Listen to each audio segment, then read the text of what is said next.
हे बघा, आम्ही ओबीसी बांधवांनी महायुतीला मतदान केलंय। आम्ही महायुतीच्या मानगुटीवर बसून ओबीसीचे प्रश्न सोडवणार आहोत। भुजबळ साहेबांना माझी विनंती असेल एक कार्यकर्ता म्हणून की तुम्ही हंगाम बघून आणि वातावरण बघून पेरणी करावी। मला वाटतं ती वेळ गेलेली आहे।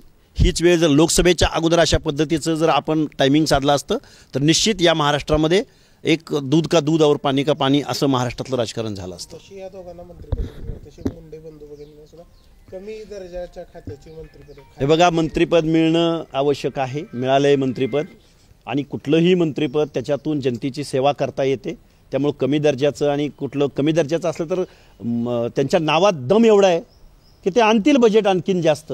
त्यामुळे मला खातं हे कमी आणि जास्त असं मी मानत नाही, कारण शेवटी जनतेची सेवा करायची। धनंजय मुंडेंच्या गुंडगिरीबद्दल ज्या पद्धतीनं आता विधानसभा गाजलेली आहे, जे प्रकरण सरपंचाचं झालं मसाजोगचं आणि त्याच्यावरनं जी त्यांची परत एकदा त्यांची हकालपट्टी करा अशा पद्धतीची मागणी यायला लागलेली आहे, कसं बघता तुम्ही, ही कितपत योग्य वाटतं? हे बघा, मसाजोगचं प्रकरणाचं कुणीही समर्थन करणार नाही, परंतु जे शरद पवार, जे अजितदादा पवार ज्या मसाजोगमध्ये जाऊन भेटतात तसंच त्यांनी पुणे जिल्ह्यातल्या मुळशी तालुक्यात जाऊन भेटायला हवं होतं। गुन्हा असतो, त्यांचं स्वागत आहे की ते एक न्याय मागण्यासाठी मसाजोगला जात आहेत। अहो, मुळशी पॅटर्नसारखा चित्रपट आला आणि तो पवारांच्या जिल्ह्यात आला। ज्या पुणे जिल्ह्याचं पालकमंत्रीपद अजितदादा पवारांनी वर्षानुवर्ष भोगलं तिथं गँगवार चालतं, गँगवार। आजही कोयता गँगची दहशत पुणे जिल्हा आणि पुणे शहराच्या सगळ्या उपनगरांमध्ये, पिंपरी चिंचवडमध्ये आजही तिथं बिल्डर लोकांना धमकावलं जातं। आजही रांजणगाव MIDC मध्ये मारामाऱ्या चालतात, चाकण परिसरामध्ये मारामाऱ्या चालतात। हे दिसत नाही का पवार काका पुतण्यांना? ही गृह खात्याचं अपयश आहे ना। मग गृह खात्याचं म्हणा किंवा अजून कुठलं म्हणा, जे धनंजय मुंडेला जबाबदार धरतायत, धनंजय मुंडेंना, तेच अजितदादा पवार पुणे जिल्ह्याबद्दल का बोलत नाहीत? तेच शरदचंद्रजी पवार पुणे जिल्ह्याबद्दल का बोलत नाहीत? किती खून झालेत पुणे जिल्ह्यामध्ये? मी मस्साजोग प्रकरणामध्ये स्वर्गीय देशमुखांना न्याय मिळालाच पाहिजे या मताचा आहे। गुन्हा असतो, गुन्ह्याला जात पात नसते, पण त्या गुन्ह्यावरून जे जातीय विद्वेष पेरण्याचं काम शरदचंद्रजी पवार नावाचा माणूस करतोय का? पुणे जिल्ह्यामध्ये घ्या ना बैठक, एक चित्रपट निघतो त्याच्यावरती।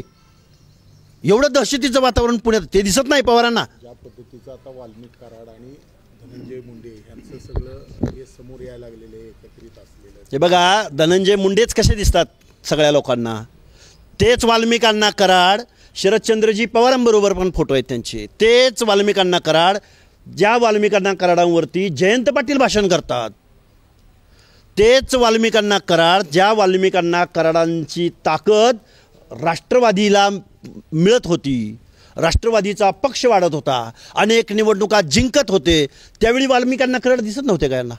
वाल्मिकांना कराड धनंजय मुंडेशी नाव जोडलं म्हणून जातीय भावनेतून तुम्ही वाल्मिकांना आज टार्गेट करताय, किंवा वाल्मिकांना आज तुम्हाला दिसायला लागले धनंजय मुंडेंना मंत्रिमंडळात समावेश होऊ नये म्हणून, किंवा धनंजय मुंडेचं राजकारण संपवण्यासाठी तुम्ही भुजबळांना संपवलं, तुम्ही पडळकरांना डावललं।